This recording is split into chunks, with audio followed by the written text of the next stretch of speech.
Captain Jake Morrison stood in the center of the great chamber and felt very small.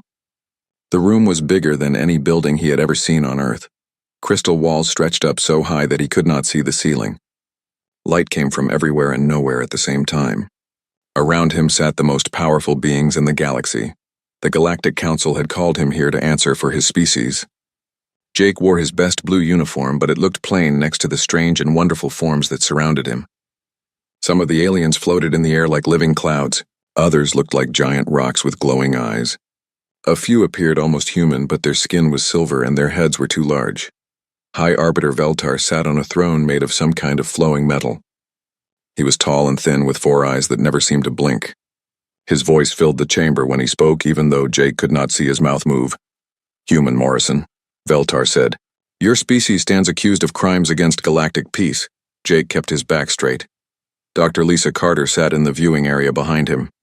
She was the smartest person he knew and had helped prepare him for this moment. Still, his hands were sweating inside his gloves. "What crimes?" Jake asked. A creature that looked like a giant jellyfish floated forward. Its voice sounded like music, but the words were cold.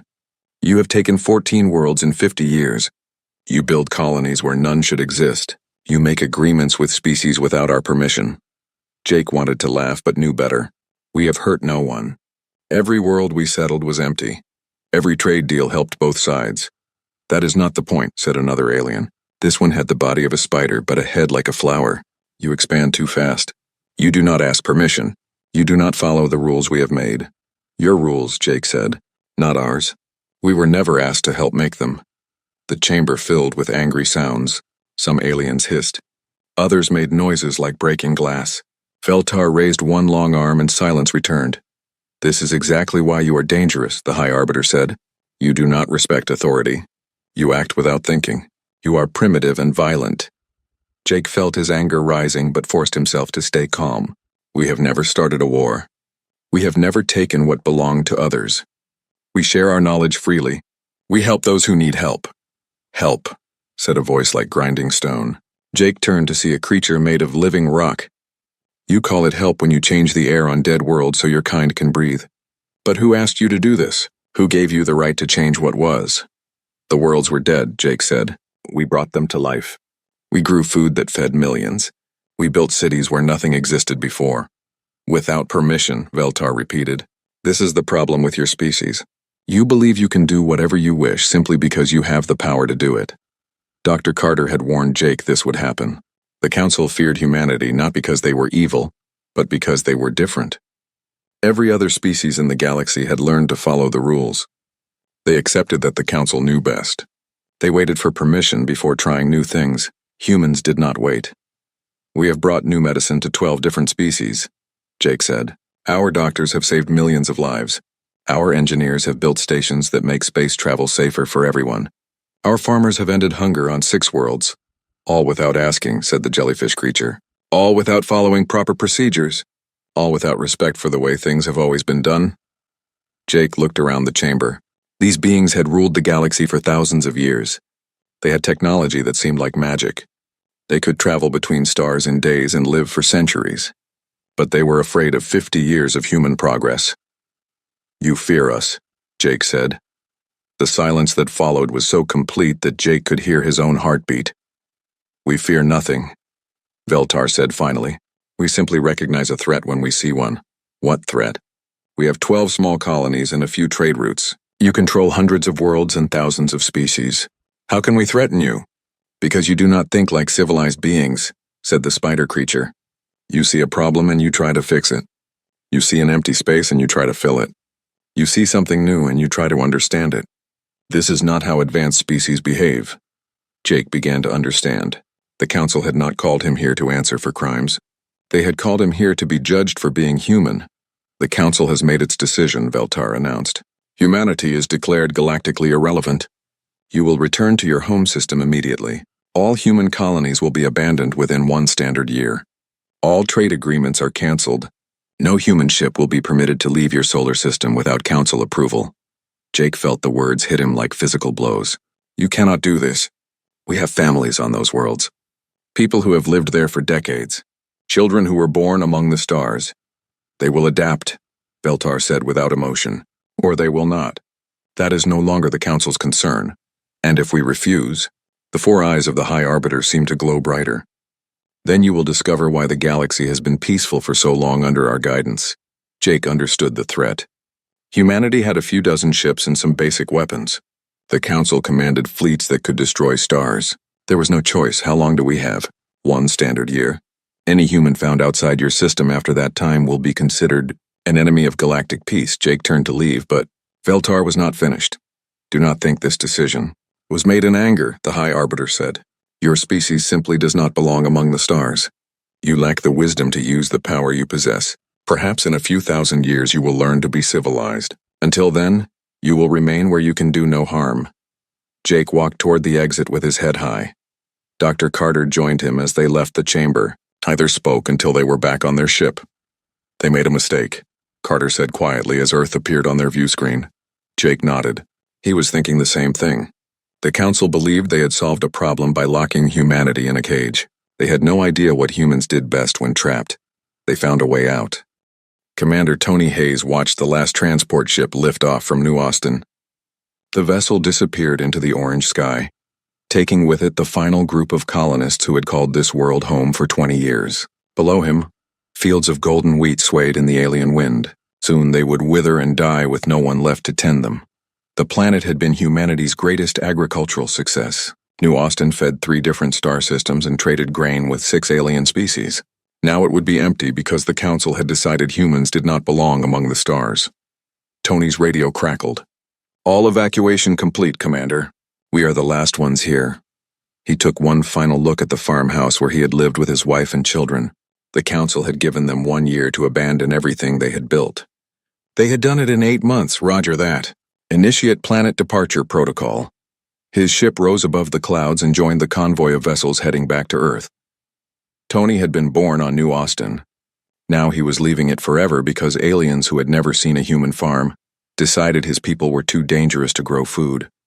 On Earth, President Maria Santos stood before the United Nations Assembly. The Great Hall was packed with people who had returned from the colonies. Many still wore the clothes of their former worlds. Some carried soil from planets they would never see again. We face the greatest challenge in human history, Santos said. 50 million of our people have been forced to return home. Our economy is broken. Our dreams have been shattered.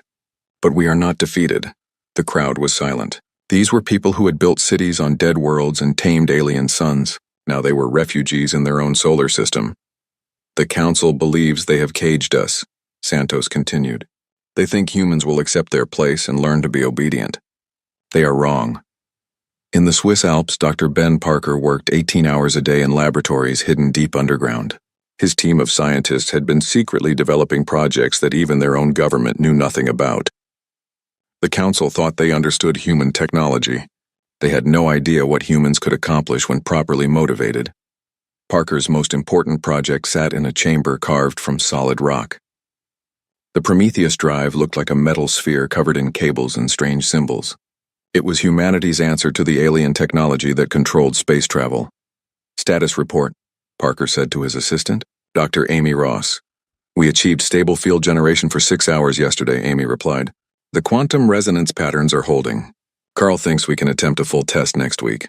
Carl Hughes looked up from his workstation. The engineer had designed propulsion systems for the first human starships.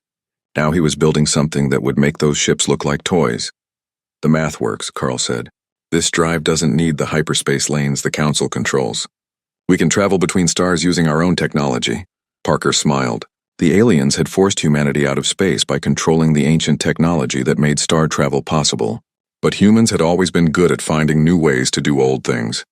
Far from Earth, Captain Rick Stone commanded a small fleet of ships that officially carried trade goods between the inner planets.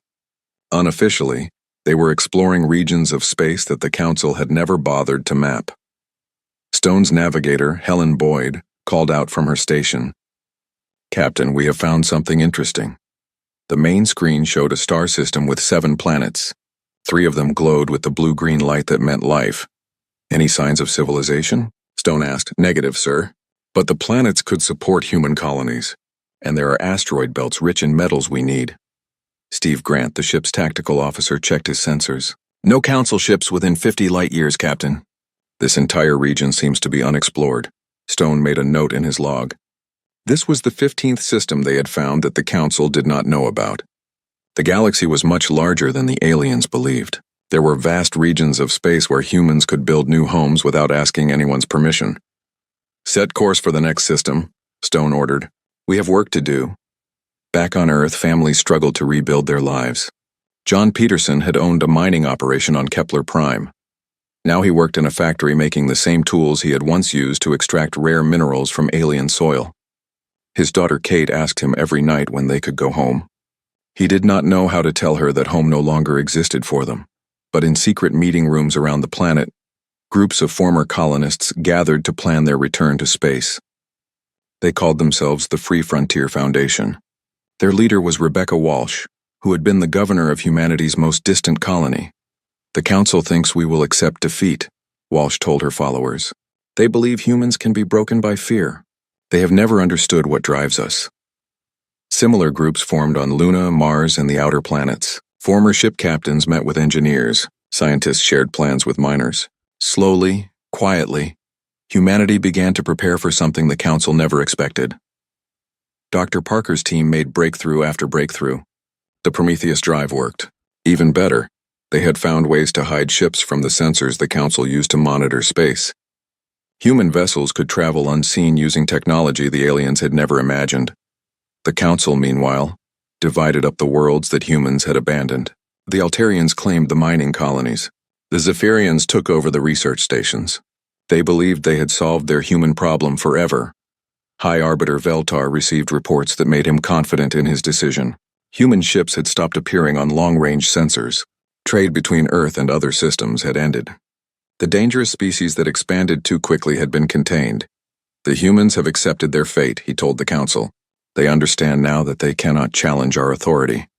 If Veltar had been able to see the hidden shipyards being built in the outer reaches of the Sol system, he might have felt differently.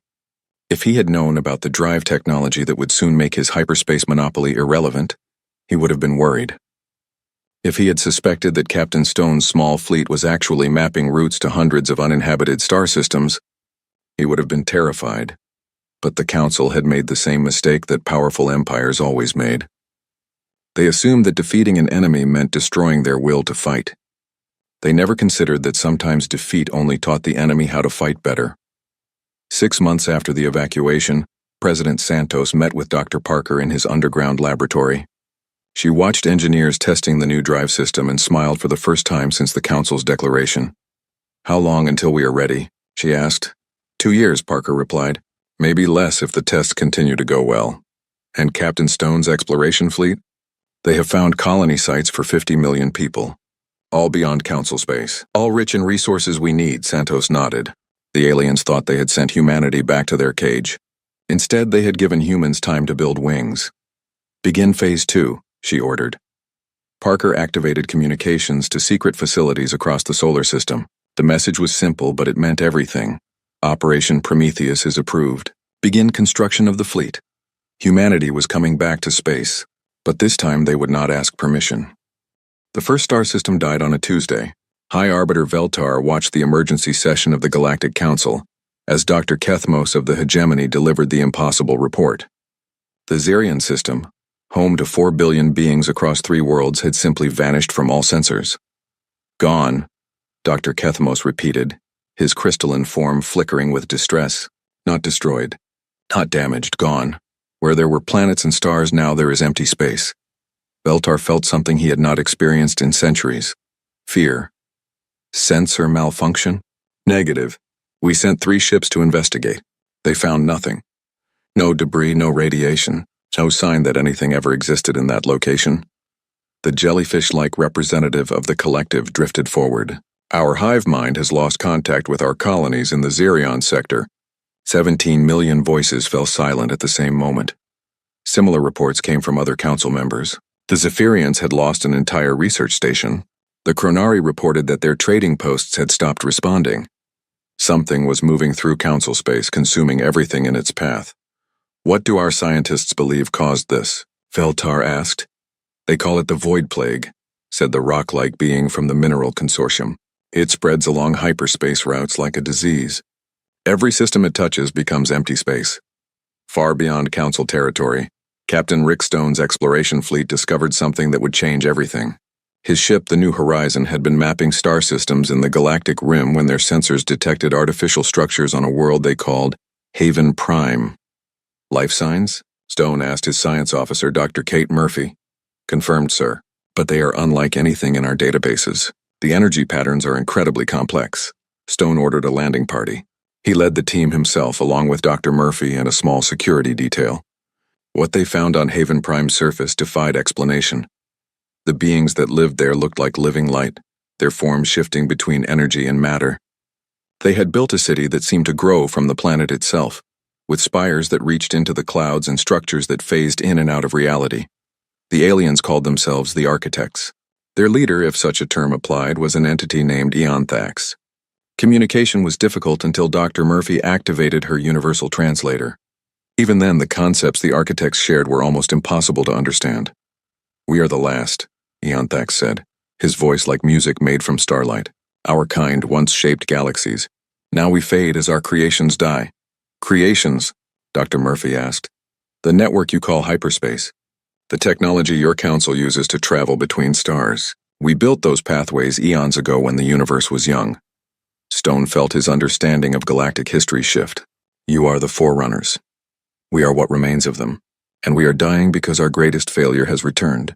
Eonthax showed them images that made Stone's blood run cold. Mechanical entities the size of moons, consuming entire star systems and converting matter into more of themselves. The Architects called them the Devourers. "We fought them once," Eonthax explained. "We thought them destroyed, but they merely slept, waiting for the galaxy to grow rich again. Now they wake and feed." Dr. Murphy studied the energy patterns on her scanner. "The Void Plague. It's not a disease at all, no, it is a weapon. The Devourers consume all matter and energy in a system, then move to the next. They follow the hyperspace networks we created, using our own technology to spread their destruction." Stone understood the implications immediately. "How do we stop them?" "You cannot stop them with weapons or shields. They consume such things. The only defense is adaptation, creativity, the ability to think in ways they cannot predict." "Why are you telling us this? Humans are barely a spacefaring species." Eonthax's form brightened. "Because you are the first beings we have encountered in millennia who think differently. Your species does not rely on inherited technology. You create your own solutions. This is what defeated the Devourers before."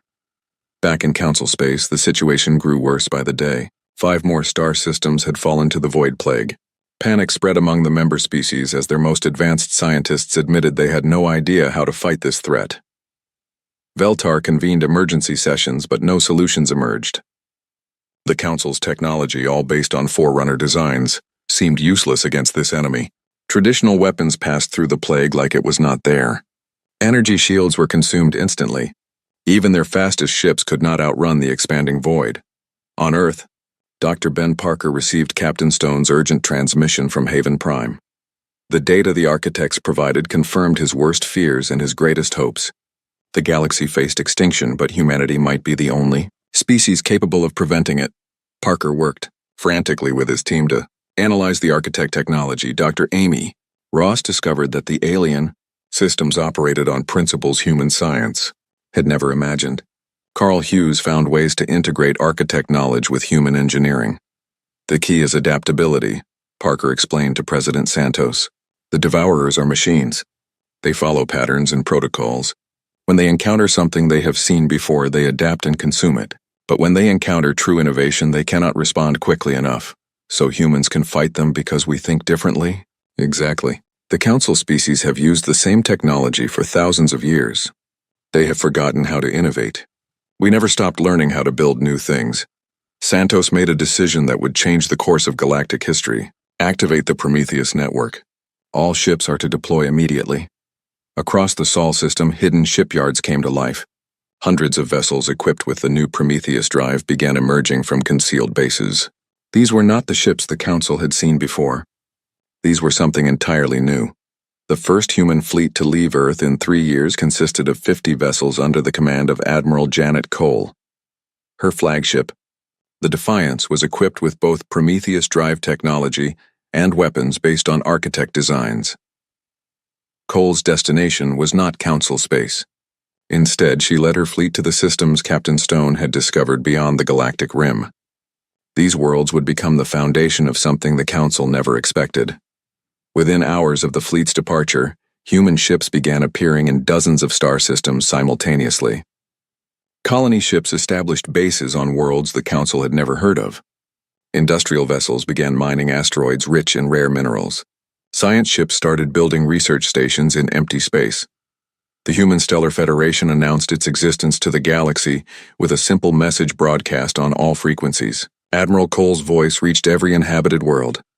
"This is Admiral Janet Cole of the Human Stellar Federation. We are no longer bound by the Galactic Council's restrictions. Humanity has returned to space, and we offer alliance to any species willing to stand with us against the coming darkness." The message reached Council space, just as the Void Plague consumed 3 more star systems. For the first time in their history, the mighty Galactic Council realized they needed help from the species they had declared irrelevant. But by then, humanity was no longer interested in asking for permission. They had built their own civilization in the darkness between stars. They had allies the Council never knew existed. And they possessed the one thing that could save the galaxy: the ability to adapt when everything else failed. The war against the Devourers was about to begin, and humanity would lead it. High Arbiter Veltar watched another star system die. The holographic display showed the Kalos sector, home to 12 billion beings simply fading from existence. Where 3 planets had orbited a yellow sun, now there was only empty space growing larger by the hour. "How many systems have we lost?" he asked Dr. Kethmos. 43 confirmed, the crystalline being replied.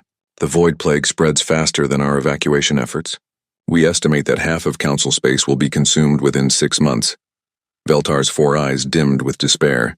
The Galactic Council had ruled for millennia, but they were helpless against this ancient enemy. Their greatest scientists could not even understand how the Devourers operated, let alone stop them. What about the species we contacted for assistance? The Guardians of the Core refused to leave their protected systems. The Watchers sent only a message saying the young must face their trials. The Deep Dwellers claim this plague cannot reach their hidden worlds. Every great civilization in the galaxy had abandoned the Council in their hour of need. Only one option remained, and it was the most humiliating thing Veltar could imagine. "Send a communication to Earth," he ordered. "Request immediate assistance from humanity." The message reached Admiral Janet Cole at her command center on Haven Prime. She read Veltar's formal request for help and almost deleted it immediately. The Council had declared humans irrelevant and locked them in their home system. Now they wanted humanity to save them from their own mistakes. "Admiral," her aide said, "Earth is requesting instructions on how to respond." Cole's first instinct was simple. Let the Council face the consequences of their arrogance. Let them discover what irrelevance truly meant. But she knew that billions of innocent beings would die if the Devourers were not stopped. "Send this reply," she said. "The Human Stellar Federation acknowledges the Council's request.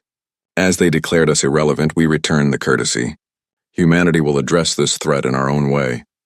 The message that reached Council chambers was even more devastating than Veltar had feared. Humanity was not going to save them. The species they had dismissed as primitive and dangerous was going to let galactic civilization die, but not everyone agreed with Cole's harsh response. On Earth, Dr. Lisa Carter argued for intervention despite the Council's past treatment. She met with President Santos in the underground facility where humanity's new fleet was being coordinated. "We should help them," Carter said. "Not because they deserve it, but because it's the right thing to do." "The Council made their choice when they exiled us," Santos replied. "They treated us like criminals for the crime of being human, and now billions will die because of their mistake. We are better than this, Maria. We don't let innocent people suffer because their leaders are fools." Santos considered this. The human colonies beyond Council space were thriving. Humanity had allies among younger species that the Council had ignored. The Human Stellar Federation was stronger than Earth had ever been under Council rule. They could afford to be generous. "What do you propose?" "Send Admiral Morrison to investigate the affected systems. If we can understand this threat, maybe we can find a way to fight it." Jake Morrison had been promoted to Admiral after leading the successful evacuation from Council space. His knowledge of both human and alien technology made him the perfect choice for a reconnaissance mission. Morrison's fleet consisted of 12 ships equipped with the new Prometheus drive and shields based on architect technology. His science team included Dr. Amy Ross and engineer Carl Hughes, both of whom had worked on humanity's most advanced projects. Their first stop was the Xerian system, where the plague had first appeared. What they found there defied everything Morrison thought he knew about space warfare. Sensors show massive energy disturbances, reported his science officer, but no physical objects. It's like something is eating space itself. Dr. Ross studied the readings from her workstation. The energy patterns match what Captain Stone found at Haven Prime. These are definitely the devourers the architects warned us about. Morrison made a decision that would have been impossible under council authority. Take us closer. I want to see what we're really fighting. As they approached the edge of the consumed area, Morrison's ship detected something incredible. The void was not empty. It was full of mechanical entities so advanced that human sensors could barely perceive them. They moved through space like living shadows, converting matter and energy into more of themselves. They're beautiful, Dr. Ross whispered, and absolutely terrifying. Morrison activated his ship's new defensive systems. The shields Dr. Parker had developed using architect technology created a bubble of altered space around the human vessel. The devourers seemed to notice them but could not penetrate the barrier. It's working, Carl Hughes reported. They can't adapt to our shields because the technology keeps changing. The architect designs require constant innovation to function properly. Morrison tested his theory by deploying a probe equipped with traditional council technology. The devourers consumed it instantly, analyzing its design and adding its capabilities to their own systems. But when he deployed a probe with human modifications, the mechanical entities studied it for several minutes before finally destroying it. They need time to understand our technology, Morrison realized. If we keep innovating faster than they can adapt, we can stay ahead of them. Meanwhile, Captain Rick Stone's exploration fleets made contact with dozens of species that the Council had never discovered. Many were primitive by galactic standards, but they possessed something that advanced civilizations had lost. They were still learning, still growing, still capable of genuine innovation. Stone began forming what he called the Free Alliance. Species that had never heard of the Galactic Council joined with humanity to face the devourer threat. They brought fresh perspectives and new ideas that even human scientists had not considered. The breakthrough came when Morrison's team successfully cleansed a small asteroid field that the devourers had partially consumed. Using continuously adapting shields and weapons that changed their operating principles every few seconds, human forces were able to drive back the mechanical entities. The success was broadcast across the galaxy. For the first time since the plague began, someone had fought the devourers and won. High Arbiter Veltar received the reports with a mixture of relief and humiliation. The species he had dismissed as irrelevant had accomplished what the Council's greatest minds could not. Humanity was proving that they belonged among the stars by saving the very civilization that had rejected them. Send another message to Admiral Cole, Veltar ordered. Offer her anything she wants in exchange for their help. But Cole's response was not what the Council expected. Instead of demanding tribute or territory, she proposed something that terrified the established powers of the galaxy. The Human Stellar Federation will share our anti-devourer technology with any species willing to join the Free Alliance. We will help evacuate threatened populations and establish new colonies beyond devourer reach. In exchange, the galaxy must accept a new order based on cooperation rather than control. The old system was ending. The Council's monopoly on power was broken. Species that had been ignored for millennia suddenly found their voices heard and their innovations valued. The galaxy was being remade by the very beings the Council had tried to silence. Admiral Morrison stood on the bridge of his flagship as they prepared to defend another threatened system.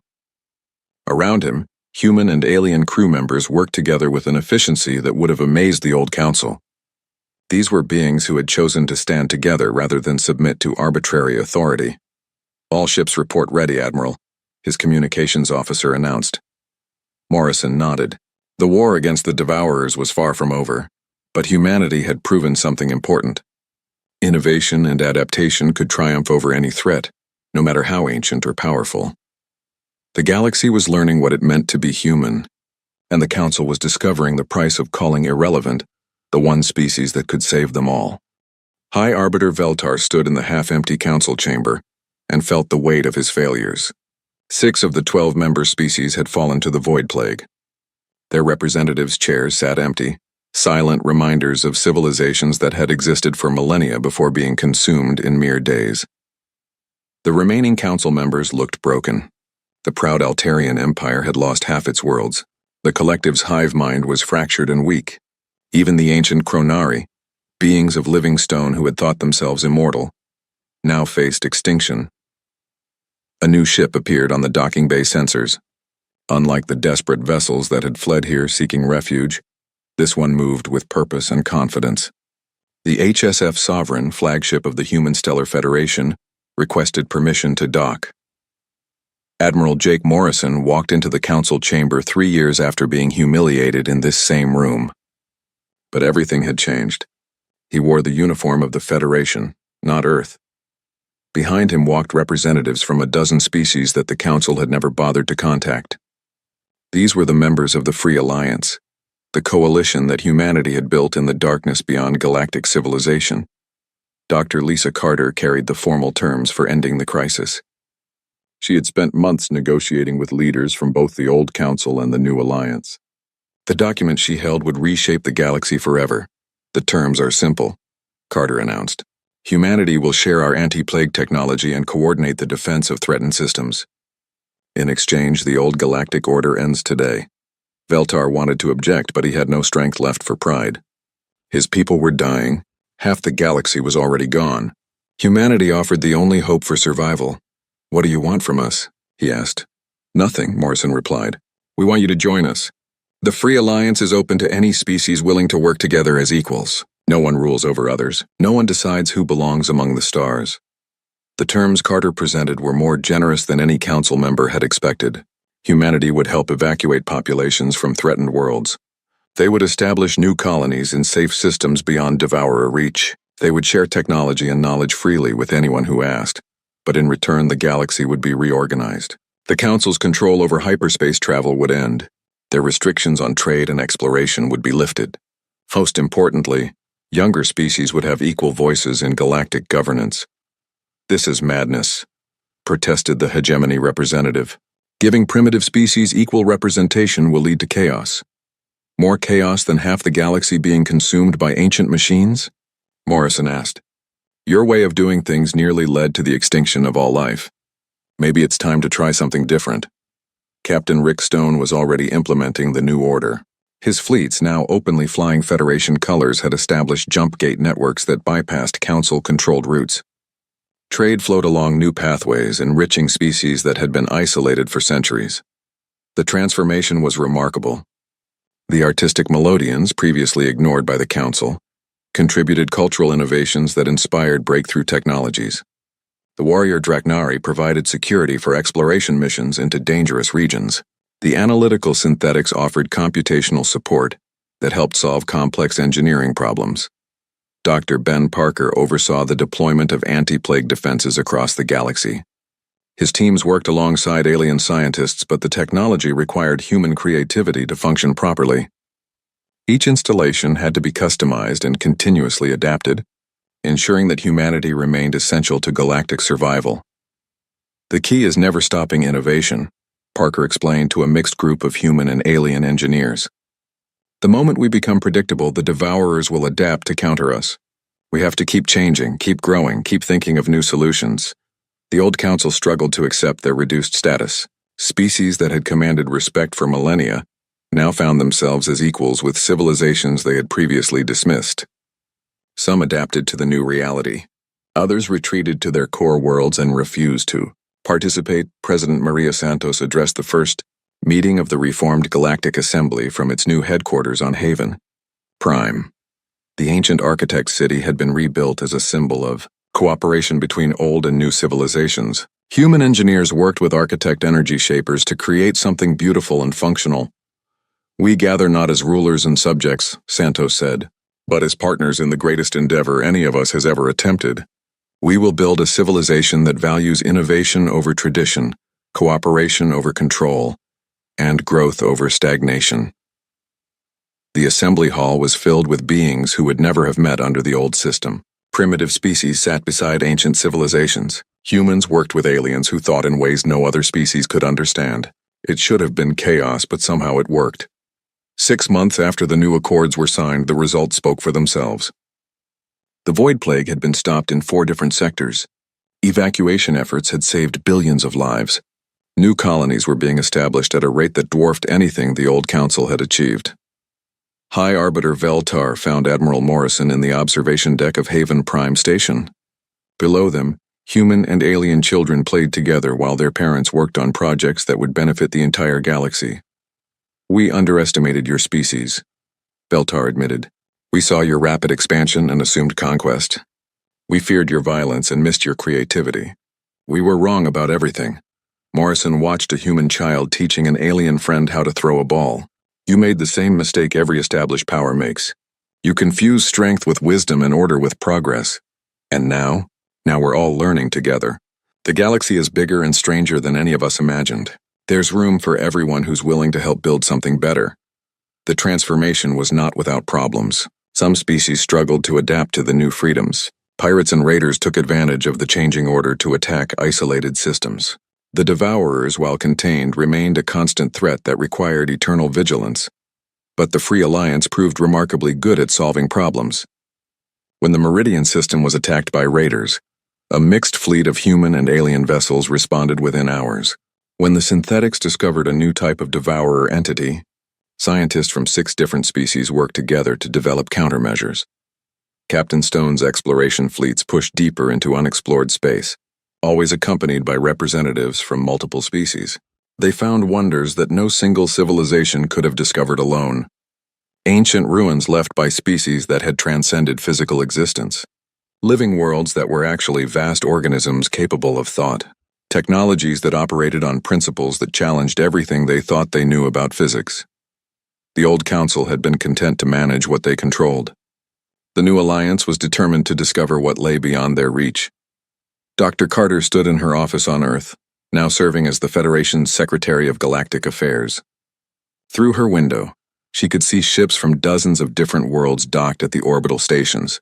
Humans and aliens worked side by side, building a future that neither could have imagined alone. A message from the frontier caught her attention. Admiral Morrison's fleet had made contact with something incredible. A species of living energy that existed in the space between galaxies. They called themselves the Eternals, and they had been watching the Milky Way for millions of years. The Eternals' message was simple but profound. "You have become worthy of attention. Your species shows promise. Perhaps you are ready to join the greater community that exists beyond your small galaxy." Carter smiled as she drafted a response. 3 years ago, humanity had been declared irrelevant by a handful of species that controlled a tiny portion of one galaxy. Now they were being invited to join civilizations that spanned the universe. The Council had made humanity irrelevant. Then they had discovered their mistake. But even they could not have imagined how completely wrong they had been. Humanity had not just proven their worth among the stars. They had become the bridge that would carry all life to heights beyond imagination. The age of the Council was over. The age of infinite possibility had begun, and it would be led by the species that never learned to accept limitations, never stopped asking questions, and never gave up on the dream of something better. In the end, that was what made humans truly irreplaceable, not their technology or their weapons or their colonies, their absolute refusal to believe that anything was impossible if they worked together to make it real.